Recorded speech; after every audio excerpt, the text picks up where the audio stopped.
Desastre, un podcast sobre desastres con Cristian Farías y Víctor Orellana.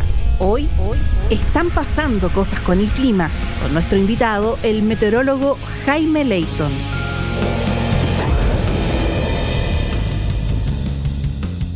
Hola a todos, bienvenidos a Qué Desastre, un podcast sobre desastres con Cristian Farías y con Víctor Orellana. Este ya es nuestro 7º capítulo y el día de hoy tenemos un temazo con un invitado que seguramente lo han visto muchísimo y que lo han escuchado mucho también.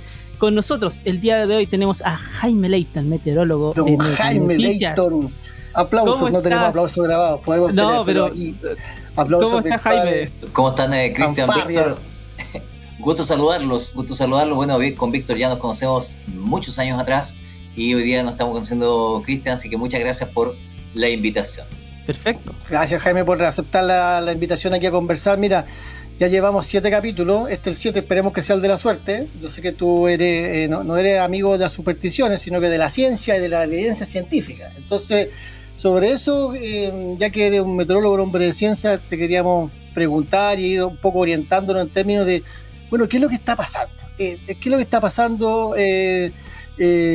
No sé, yo cada vez me acuerdo cuando trabajábamos en la ONEMI y nos encontramos con Jaime en algún comité de operación de emergencia, como se llama ese tiempo. Claro. Siempre llegaba y decía, esto es primera vez que ocurre, esto está quebrando todos los récords, esto es era una cosa que cada vez iba como aumentando los registros. Entonces, efectivamente estamos ante una escalada de cosas que antes no ocurrían y que ahora están ocurriendo más, Jaime. Esa es la primera pregunta, disculpa.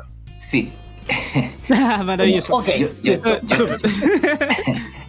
Sí, excelente. Mira, efectivamente, aquí hay un paraguas que es bien importante, que es trascendente, que tiene que ver con ¿cómo decirlo? Yo creo que tiene que ver con la sobrevivencia de las especies y entre esas la especie humana, en el sentido que tenemos un paraguas que se llama cambio climático, que ha ido introduciendo nuevos comportamientos a los fenómenos que los conocíamos en ciertos rangos de variación. Y voy a ser muy, muy preciso. Si hablamos de las olas de calor, antes la estadística hablaba de 1, 2, hasta 3 olas de calor en el verano. Ahora estamos hablando casi frecuentemente de olas de calor durante el verano. El verano 2023-2024 ha sido la excepción, en el sentido que fueron pocos eventos de olas de calor, pero si uno revisa la estadística en los últimos 30, 40 años, ha habido un incremento. Es el mismo fenómeno de la ola de calor, ¿verdad? 3 días consecutivos con temperaturas máximas sobre un cierto umbral, más allá de que uno en general la asocia a verano porque son más sensibles, ¿verdad? Claro. Pero lo concreto es que se ha ido dando una mayor frecuencia de estos fenómenos. Si hablamos de lluvias cálidas o lluvias con isoterma cero, también se han hecho más frecuentes y eso ha generado actividad aluvional más importante en muchos más lugares, pero también hay que considerar que han aparecido nuevos conocimientos. No es que los ríos atmosféricos no existieran antes, sino que simplemente se tiene conocimiento al respecto y comienzan a hacerse los estudios y hay más asociaciones en lo operacional. Pasa muy poco tiempo entre el estudio y la asociación operacional, es decir, en que se usa a diario en ciertos métodos de trabajo para ciertas aplicaciones ese concepto. Ya. Oye, y en ese sentido, claro, va evolucionando todo, que ahora entendemos mucho más cómo funciona un río atmosférico y se va transmitiendo también la información más rápido. ¿Cómo es la llegada a las personas? Porque lo que también ha cambiado, sobre todo hacia la cordillera, es que ahora hay mucha más gente viviendo cerca de donde bajan esos aluviones, que antes también lo hacían, pero en menor frecuencia, y por lo tanto tenemos más riesgo. Entonces, ¿cómo anda el tema de transmitir ese asunto de que, oye, tenemos estos fenómenos que son más complejos y por tanto hay que tomar medidas urgentes, digámoslo? Claro. Vengo saliendo de leer una discusión entre académicos de alto nivel en relación a cómo se ha comunicado el riesgo en los últimos eventos. Si no es cierto, hay una discusión, miradas distintas de qué es lo que se debe decir, cuándo se debe decir, de qué manera se debe decir y quién lo debe decir. No hay tanto acuerdo todavía, pero sí el acuerdo general es que hay que mejorar el sistema de comunicación del río. Y en relación a eso, el río atmosférico, sí se entiende, diría yo, que cuando hay un río atmosférico de alguna de sus categorías del 1 al 5, siempre hay alguna complicación adicional a la sola precipitación, al solo evento de lluvia, ¿verdad?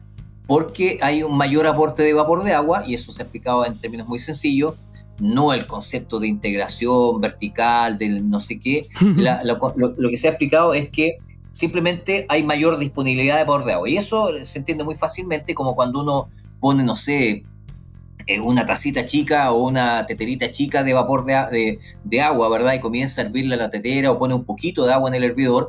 No hay una saturación de los vidrios, no se empañan, pero cuando se está cocinando durante 2 horas, no sé, una cazuela con sin tapa o algo así que se cocina sin tapa, evidentemente los vidrios se empañan completamente ante día frío. Y eso la gente lo entiende perfectamente porque se ejemplifica de manera doméstica qué significa un río atmosférico, y uno compara esas cosas que están perfectamente al alcance de la mano en cualquier parte del país, ¿verdad? Por cualquier persona. Eso es súper relevante eso, porque bueno, ya dijimos ya que Jaime es meteorólogo, o sea, él estudió para esto. No es un señor que está leyendo un papel ahí que le ponen, digamos, adelante, sino que él sabe, de hecho hace clase.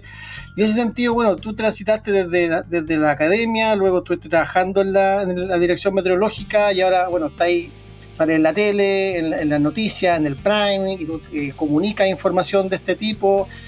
¿Cómo eso, justamente de lo que estábamos hablando? O sea, ¿cómo uno puede ir transformando esa información que puede ser muy complicada técnicamente para que la gente la entienda? Y ahí tú has hecho, estás haciendo un aporte en eso. ¿Cómo ha sido ese proceso, digamos? Bueno, no es fácil comunicar, sobre todo cuando hay distintos niveles de conocimiento de los temas o distintos conocimientos, manejo o conocimiento del lenguaje. Cuando uno menciona por primera vez un evento, yo, por ejemplo, trato de mencionar raras veces lo que es la oscilación de Madden-Julian, porque en primer lugar nadie entiende lo que es Madden ni Julian. Claro. Cuando uno le habla de oscilación, sí, yo una vez lo escuché y dije, a ver qué es. Se imagina una vibración, una cosa extraña, medio esotérica, y simplemente es un indicador que te dice si hay algún aporte de un fenómeno que está dentro de la estación o fenómeno intraestacional, ¿verdad? O proceso intraestacional, como es este caso, que es una oscilación, ¿verdad?, que fluctúa entre los 45 y los 60 días a nivel planetario, es tropical, pero ejerce una influencia en la zona central del país y parte de la zona norte, en fin. Entonces, lo que uno trata de aterrizar es que simplemente va a hablar de más temperatura, menos temperatura, más viento, menos viento, más agua, menos agua, a partir de la sola denominación del evento, tratando de decir, mira, aquí hay un frente frío, que usted ya la conoce, pero se suma este elemento, un río atmosférico, se suma esta fase favorable o esta etapa favorable. Entonces lo lleva el término conceptual, la denominación solamente del concepto, a un lenguaje un poquito más coloquial, diciendo esto suma y aporta más lluvia, por lo tanto va a haber más agua corriendo por las calles. Claro, y trata también de combinar un poquitito el lenguaje, que no sea tan coloquial ni tan sencillo, diciendo, mira, va a aumentar las correntías superficial, va a aumentar el caudal de los ríos, y eso podría tener impactos, ¿verdad?, en las riberas del borde de estos cauces naturales o artificiales como son los canales. Y ahí va el mensaje a la gente que vive en el río, por ejemplo. Exactamente, y esa evolución, en algún minuto de mi vida, yo igual en las primeras entrevistas, no sé, cuando tenía 3, 4 años de experiencia ahí en la Dirección Meteorológica de Chile, también utilicé el término vaguada, que no es precisamente la vaguada costera, porque claro, uno no... Sí, me acuerdo, antes se usaba ese concepto, claro, se escucha menos. Está muy metido en lo técnico y tiene ese error, ¿verdad? Claro, a mí me han preguntado hasta en la micro, ¿verdad? Oye, ¿y existe la vaguada costera? ¿Qué es lo que es esa vaguada? Oye, de veras, claro. Que yo dije como qué bueno que sea detrás. Permítame una reflexión, camaradas. Porque yo me acuerdo antes cuando uno veía el tiempo en la noticia, era como para ver si salía el otro día con parca o con paraguas o con abrigo. Pero ahora es heavy, porque ahora uno recibe información para saber si el otro día va a haber un temporal, una inundación, una aluvión, como que no sé, como que parece que los escenarios están efectivamente poniéndose como más complejos para la vida cotidiana. Eso me llamó la atención, como que ahora se habla más, un poco lo que señalaba Jaime al principio, de cómo estos escenarios han ido cambiando. Entonces ya no es, oye, salgo con paraguas, no salgo con paraguas, es, oiga señor, va a haber activación de quebradas, pueden haber flujo de aluvionales, remoción en masa. Entonces como que ¿cómo comunicar eso sin que la gente se asuste? Porque lo que uno quiere es informar para que la gente tome decisiones, no va a alarmarla, ¿no? ¿Cómo hacen esa traducción? O sea, yo creo que hay ciertos eventos que uno no es que necesite alarmar, sino que tiene que necesita reforzar ciertos conceptos, incluso con un volumen de voz mayor, en el caso de las noticias, ¿verdad? Ok. Para que suene serio, así como... Claro, o sea, no es lo mismo decir, mire, mañana vamos a tener precipitaciones que van a superar los 60 milímetros, es decir, mañana en Santiago se esperan intensas precipitaciones. A esa diferencia me refiero, porque técnicamente cualquier metrólogo, cualquier especialista del área de gestión de riesgo, claro, de gestión de riesgo va a decir, oye, 60 milímetros es mucho, porque va a haber, tiene en su retina, ¿verdad?, en su mente, muchos eventos de precipitación. Claro. Por tanto, cuando uno dice 20 milímetros, sí, pero tengo que decirte que va a caer en 2 horas. O sea, ya está hablando de intensidad, en fin, y esos términos hay que explicarlo en términos de milímetros por hora. Y a la gente le queda, aunque no sepa lo que significa la medición de 1 milímetro de lluvia. O sea, al final del día apela un poco a lo emocional también, ¿no? Como al impacto que te genera el solo hecho de comunicar para que las personas entiendan más o menos el tamaño de lo que se van a enfrentar, ¿no? Exactamente, porque uno se imagina que en las casas, que es la misma pregunta que se hicieron sus padres, ¿verdad? En la casa, no sé, hace 40, 50 años atrás, en mi caso, cuando uno dice mañana vamos a tener muy bajas temperaturas cercanas a cero, lo primero que se preguntan, oye, ¿hay gas o hay parafina para mañana? Exacto. Entonces, en el fondo, uno tiene que ponerse en la mente, porque no está pensando en, oye, no sé, el calzado, ¿hay parafina o hay gas? O, oye, chuta, mi parca. En el caso de Cristian, leña. En la zona de Cristian usan mucha leña. Entonces también hay que ir a cortar leña, lo mandan a cortar leña al bosque. Claro. Digo que de la Araucanía. Claro. En el bosque no. Claro, sea cual sea el combustible que uno vaya a utilizar, se pregunta si hay disponibilidad de ese combustible en la casa. No es que, oye, mañana voy a tener que ir a comprar tal cosa, sino que, oye, ¿hay tal cosa? No sé, pues bueno, esas son la experiencia que uno va sacando de tratar de llevar el lenguaje técnico, que no es fácil para algunos conceptos como los que recién explicábamos, ¿verdad? No es fácil explicar un ciclón subtropical porque la gente asocia ciclón a huracanes. Por lo tanto, uno tiene que bajar. ¿Qué hora tendrá con ese concepto? Ahí no sé cómo. Déjeme hacer una observación, señor. O sea, no sé, esto representa a unos comunicadores, pero cuando se pone la palabra ciclón y la gente se imaginaba un huracán, un tornado, así como la película, no sé, Twister, no sé cuáles de esas que han aparecido. Entonces, pero técnicamente un concepto correcto, pero comunicaba algo que no era lo correcto. Eso como que pasa, ¿no? Como que hay conceptos que evocan una idea, pero que en rigor técnicamente representan otro fenómeno, ¿no? Sí. O sea, hay una traducción también. Sí, efectivamente. Bueno, y además que este es un fenómeno estudiado recientemente, ni siquiera está en el mínimo de personas en su retina, ¿verdad?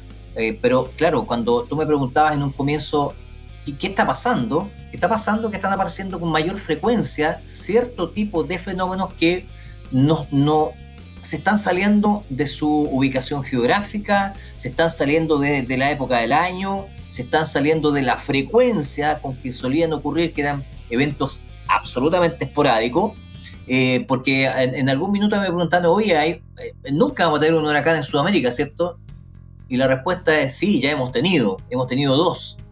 Pero en Chile, no. Tú me preguntaste Sudamérica, y Sudamérica tiene 2 lados completamente distintos. El lado oriental, que recibe la influencia de la corriente cálida del Brasil, que alimenta de mucha humedad y por eso tienen el tiempo y las tormentas que tienen, ¿verdad? Y la activación de los sistemas que vienen como masa fría, ya seca en el centro del continente hacia el borde oriental o hacia el Atlántico. Respecto del lado occidental, que es Chile, Perú, Ecuador, que están fuertemente influenciados por 2 cosas completamente distintas. Primero, la corriente de Humboldt, que le aporta estabilidad a los sistemas, es decir, evita el desarrollo de nubosidad o el desarrollo, la formación de nubosidad, junto a esta cosa, que es oceánicamente, y lo otro que es atmosféricamente esta zona de altas presiones semipermanente que derechamente destruye los sistemas de nubosos, dejando simplemente restos de nubosidad en las capas bajas producto de la evaporación del océano. Entonces, están pasando muchas más cosas y de hecho los estudios son muy cortos, son de muy corto plazo, de menos de un cuarto de siglo de los ciclones subtropicales aquí en el lado nuestro,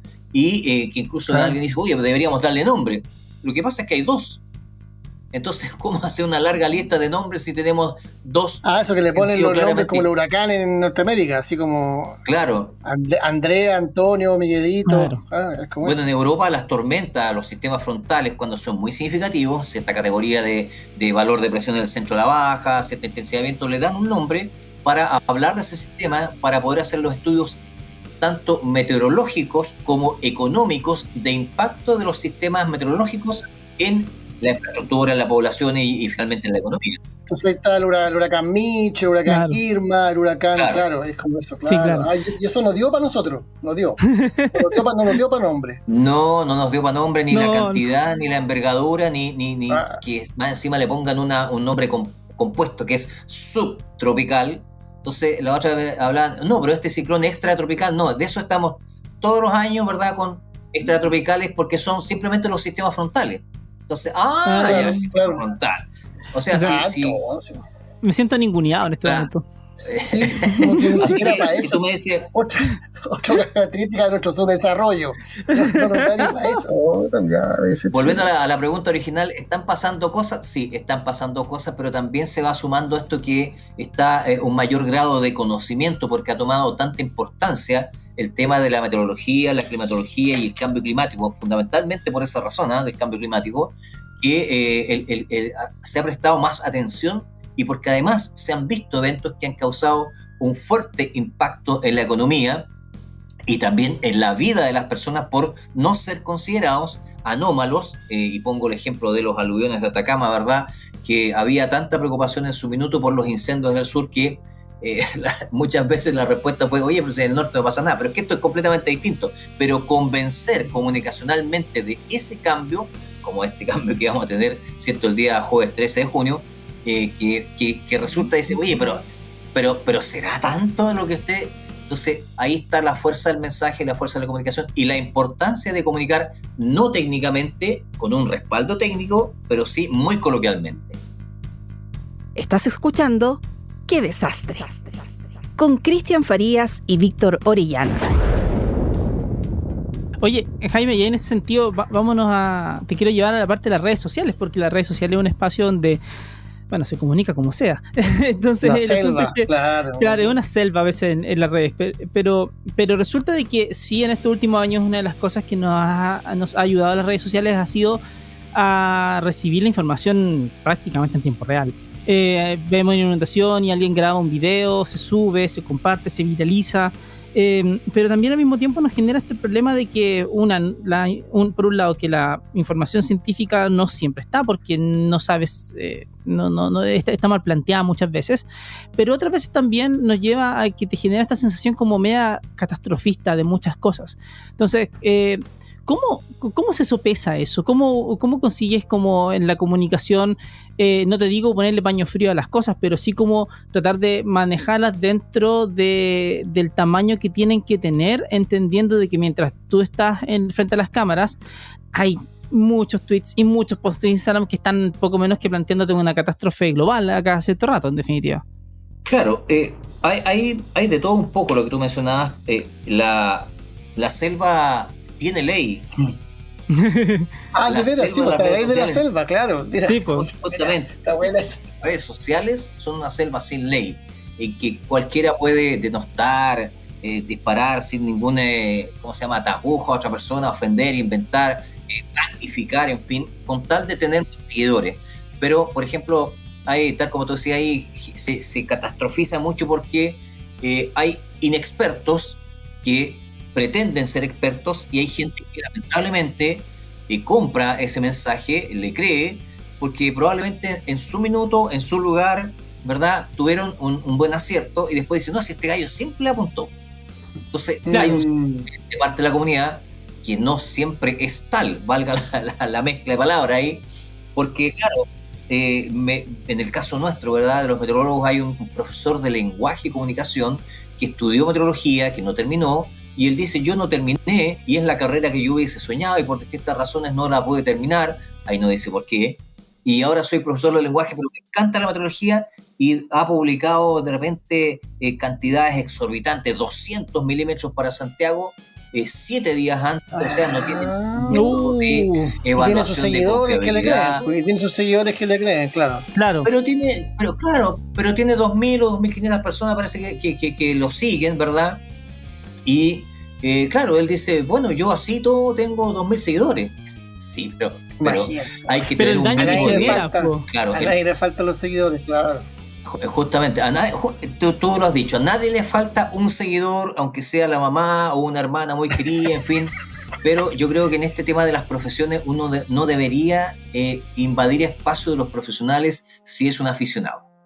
Claro, pero también colgándome un poquito de eso, bueno, a veces aparecen científicos más jóvenes que de poco, como tú me cuelgo lo que decías antes, que uno cuando es más chico y empieza a tratar de comunicarte, uno se va a lo técnico siempre, y lamentablemente el lenguaje como súper técnico no logra enganchar con un público más masivo. Entonces sí pareciera ser que necesitamos como contrarrestarlo de alguna forma, ¿no? Como que parecía ser que es importante ir creando más habilidades de comunicación entre los profesionales más jóvenes, para que dentro de esta misma comunidad científica vayamos como poniendo los énfasis donde tienen que estar, para que el mensaje sea el adecuado sobre todo, pero también para que a través de ese mensaje se pueda contrarrestar un poquito toda esta creación como de noticias que son o inexactas o falsas o que generan todo lo demás. ¿Eso es algo que tú ves que se puede hacer hacia adelante o nos falta mucho todavía? De hecho, cuando se forman líderes en las empresas, el que está formando a estos líderes no toca ningún tema técnico. Por lo tanto, yo creo que es importante separar las cosas. Uno es lo comunicacional, en el sentido de decir, lo primero, pensar a quién le voy a comunicar.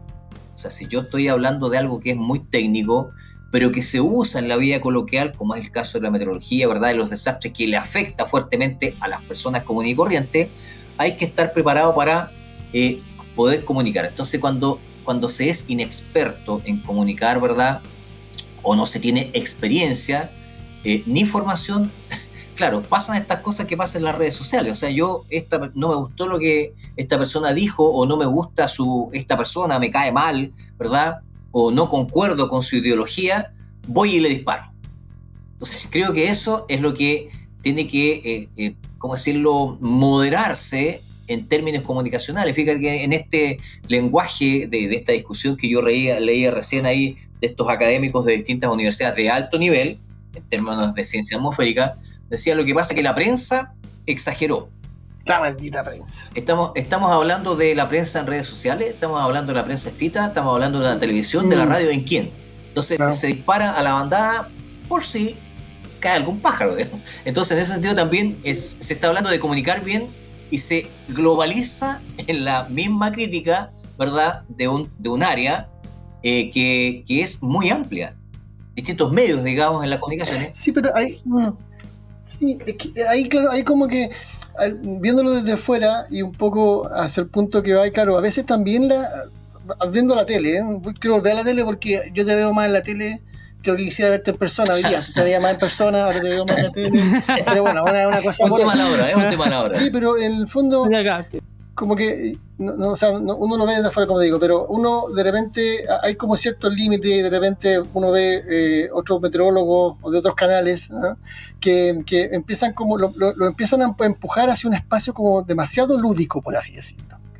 Más de la farándula, lo empiezan a mover, que empiecen a meterse en otros temas, en otras cosas. ¿Cómo uno mantiene ese? ¿Es posible mantener como esa posición? Ya, yo soy un meteorólogo, soy especialista, soy técnico.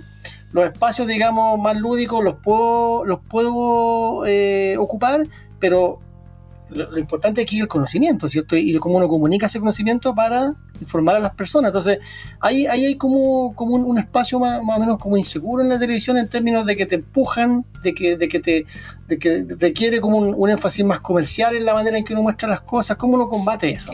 ¿Cómo uno se administra? Es difícil, es cosa de pensar que uno, cuando está en alguna empresa, ¿verdad?, siempre le piden que organice el paseo de fin de año, y uno dice, oye, yo estudié meteorología, yo estudié, no sé, ingeniería, ¿cómo no tengo nada que ver con eso? No tengo idea de lugares. Oye, pero busca y ahí nos acomodamos. Es como la parte lúdica. En el caso de la televisión, el hecho que uno no sé, pues le pongan una canción mal para empezar el informe del tiempo, claro, y eso resulta, y está tratando de comunicar un mensaje, es en el fondo comparable a cuando uno dice, mira, le voy a regalar algo a mi hijo. La pregunta es, ¿le sirve algo el papel de envolver y la cinta? Ya. No. No. Es la presentación. Es para una especie de, uy, qué rico, este es un regalo especialmente preparado para mí. Y en el tema de las comunicaciones es como lo mismo. O sea, si yo digo, hola, muy buenos días, hoy día Santiago está nublado y tenemos una temperatura actual, y mañana va a llover en la capital, así que abríguese. O sea, la gente dice, oye, pero no tiene ni una gracia este gallo. ¿Cierto? Claro. Entonces, pero de ahí a que uno diga ya, ¿y cómo va a estar el tiempo en Puerto Montt? Puerto Montt, y empieza todo a cantar, y ahí como que todo se va, y como que empiezan los cruces, y ahí como que se chacrea un poco, ¿no? Sí, a veces, claro, a veces se cae, ¿verdad? ¿Es posible mantener un poco eso, no? Es difícil porque uno es, en los equipos, tú ves a 3 personas en pantalla, pero detrás de eso hay un editor, hay un equipo periodista, hay gente que está mirando, que está evaluando. Y claro, si el mensaje llega un acto completamente técnico, significativo, de manera lúdica, dicen, bueno, esto es para la gente que no tiene conocimientos de esto y que muchas veces, y a ti te ha pasado seguramente, Víctor, tú vas a una reunión, prendes la tele porque escuchaste que iba a llover y pones la televisión y estás preparándote el desayuno y escuchando la televisión. Entonces, si tú escuchas a un tipo que es apagado, plano y solamente sabe lo técnico... Sí, no pesco, claro. Voy a ir a decir lo mismo, pero más entendido. O sea, son códigos, digamos, como de ambiente, pero para efectos de meter un mensaje de mejor manera. Esa es la idea. Es como eso, ¿no? Claro. Vuelvo al ejemplo del regalo. A lo mejor tú, si le entregas un pantalón a alguien, un regalo, ¿verdad? O una botella de vino, no sé, oye, a lo mejor una bolsita, ¿verdad? Un estuche, podría haber sido... Es un poquitito embellecer, ¿verdad? Si yo te entrego, no sé, por el mejor vino francés, y te lo entrego así en la mano, la botella pelada, digamos, de esa manera. Ah, qué bueno, ¿verdad? Sería. Suena bonito, Jaime, suena bonito eso. Me gustó eso. Lo vamos a mejorar. No te preocupes, que bueno te regalo. Oye, pero espérate. Para la próxima te voy a pedir la bolsita. Para la próxima vez te voy a pedir la bolsita. Te voy a exigir la bolsita con la cintita. Lo que al final tú dices, oye, qué rico este bueno, qué bueno este vino, ves el contenido. Y en este caso es lo mismo, ¿verdad? Te olvidaste del papel. Pero por Dios que habría sido feo si te entrego la botella así pelada. O sea, es casi... Bueno, pero también en ese sentido... Claro, pero en ese sentido uno lo que hace es como lo presentas de una manera que sea linda, porque si no te van a pescar. O sea, es como casi un blanco y negro al final del día, ¿no? Es como, no sé... le presento una banda de rock progresivo a alguien y tengo que intentar una manera interesante porque si no me van a pescar una canción de 12 minutos, ¿no? O sea, hay cosas que aunque el contenido sea como difícil, aunque sea medio agrio, algo áspero, digámoslo, claro que yo siento que esa pequeña farandulización mínima, digamos, para poder embellecer el mensaje funciona bastante bien, ¿no? Claro, es como cuando un profesor explica en física o mecánica clásica, ¿verdad? Te habla de la teoría de la resonancia. Nos contaban una historia bíblica de cuando se pusieron a marchar en torno a una ciudad, ¿verdad? Y marcharon 7 días y eso generó una cierta vibración y lograron derribar esas murallas. Y me dice, oye, ¿para qué me cuentas esa historia? ¿Por qué no me tiene la fórmula al tiro? Si la verdad es que yo con ese ejemplo no lo voy a poder reproducir en la prueba, en fin. Exacto. Pero te queda la historia y ya a los 5 años se te olvidó la fórmula. ¿Te fijas? Y entiendes el proceso. Aquí es una manera de comunicar, ¿verdad? No se trata de disfrazar el mensaje, sino que te quede el contenido mediante la parte mezclada de la parte lúdica con el contenido más duro. Claro. Eso es lo que uno ha aprendido, ¿verdad? Porque uno me preguntaba, bueno, ¿cómo es esto? Es así, digamos, muchas veces uno se acuerda de la historia y le suena el concepto en vez de decir, este es el concepto, y parece que hay una historia detrás. Pero ahí tú te entregas a ese proceso porque, bueno, es tu pega, tu trabajo, tiene su lógica, tiene su marco, pero eso se conversa previamente, o sea, te dice, mira, Jaime, vamos a hablar del tiempo y cuando lleguemos a esta parte vamos a meternos en este tema, o sea, como que hay una conversación, o esto se va dando y uno queda como expuesto a eso. No, se va dando. Todos los programas en vivo se va dando, claro, hay una línea de contenido de conducción, pero se va dando, y te voy a dar dos ejemplos bien extremos, ¿eh? En algunos momentos, ¿verdad? En mi vida de meteorólogo en el ámbito de las comunicaciones, me dijeron, en 2 segundos o en 5 segundos, sin alargarse, explíqueme qué es el cambio climático en 2 palabras. Bueno.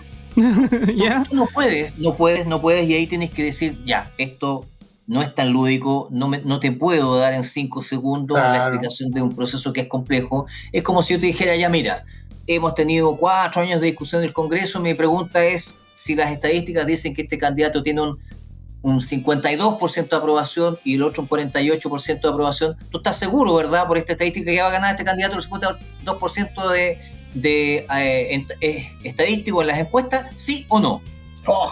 te van a decir, no, pero es que no es tan simple. Ya. Bueno, hay cosas que no se pueden poner en el entorno, sí, en el plano lúdico, porque son temas complejos y no se puede dar una explicación simplista de algo que no tiene nada de simple explicarlo. Claro, ¿verdad? Y ese espacio te lo dan, claro, y uno ve casi. Claro que sí. Claro, y en el otro extremo, ¿verdad? Si tú estás planteando una situación que es extrema, ¿verdad? Oye, mira, viene un ruido atmosférico y vamos a tener aluviones, y tú lo lanzas ese mensaje, ¿verdad? Para que toda la gente tome las precauciones, por ejemplo, de no subir a la cordillera, que siempre hay uno que se escapa y va de todas maneras, ¿verdad? Y el conductor te dice, oiga, ¿usted está realmente seguro de esto? Uno no le puede ir diciendo, mira, no voy a hacer este anuncio que puede costar vida. Claro. No, sí, si no mira, 50-50, no, hay que decir, claro. Pues, sí. No, o decir, oye, mira, sí, me tinca que sí, así que, pero y si no se cumple, no importa, ¿no? Claro. Pero ahí tocaste un punto súper bueno. Ahí tocaste un punto.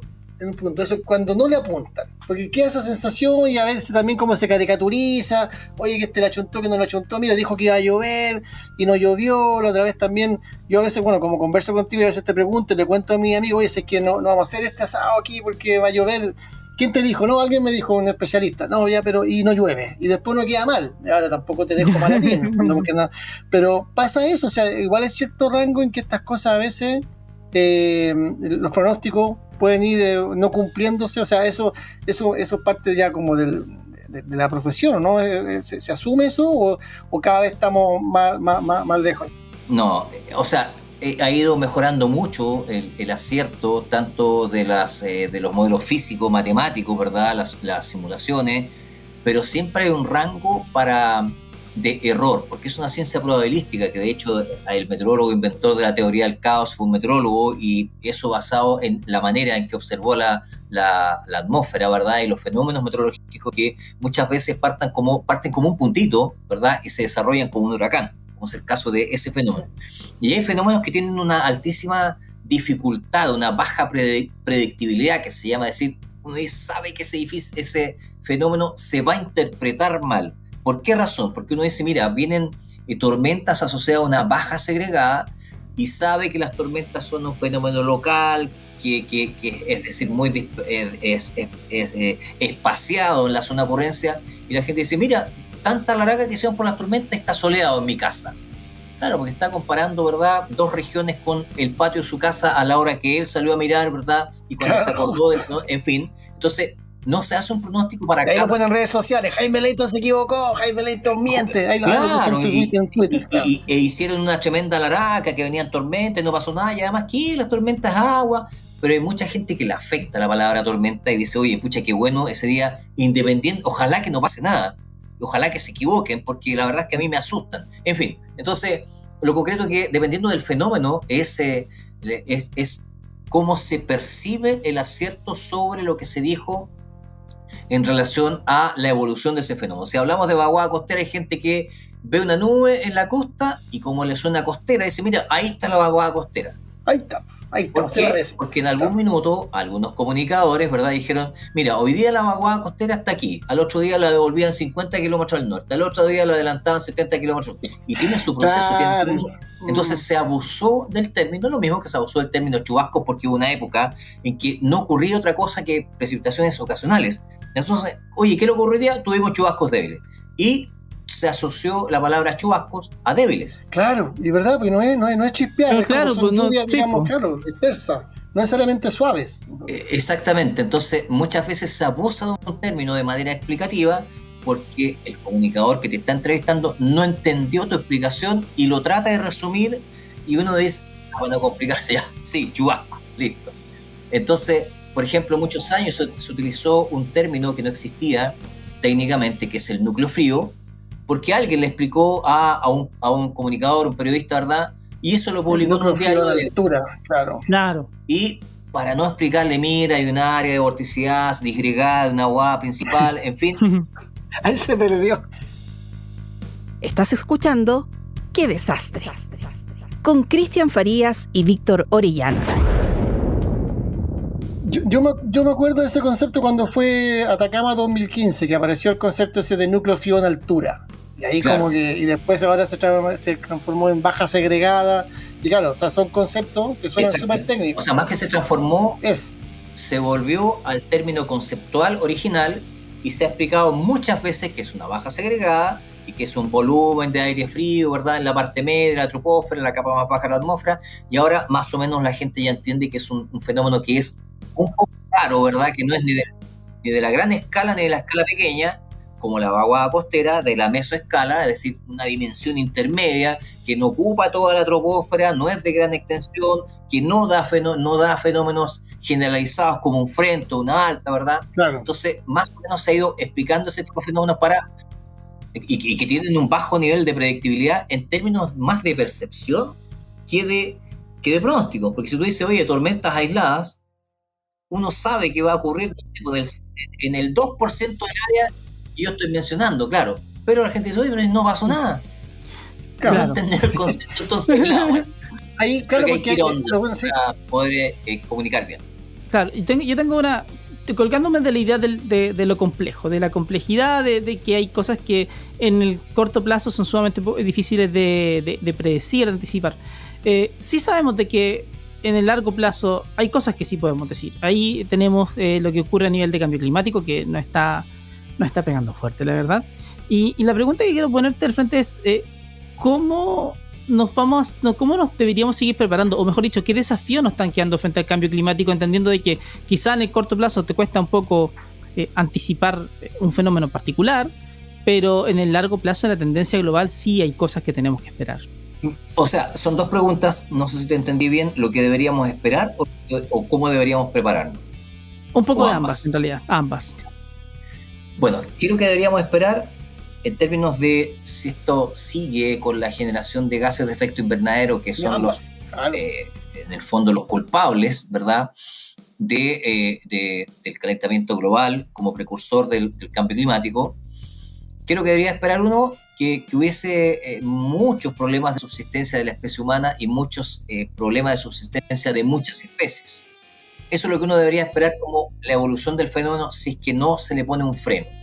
Si se le pone un freno a tiempo y con la fuerza que se debería hacer, deberíamos esperar que de aquí a unos 30 o 50 años más pudiésemos tener una atmósfera con una composición química parecida a lo que tenía hace 150 o 170 años atrás, previo a la era preindustrial, es decir, 278 partes por millón, ¿verdad? Y frenar este incremento de la temperatura, que entre paréntesis, ¿verdad?, el año 2023 se superó muchas veces este umbral de 1,5 grados. Pero eso está desatado. ¿Tú dices que sigue siendo posible revertirlo o ya no? O sea, es posible revertirlo. Si no se revierte a tiempo, va a tener serias consecuencias. Si se revierte a tiempo, va a tener algunas consecuencias que podrían ser llevaderas.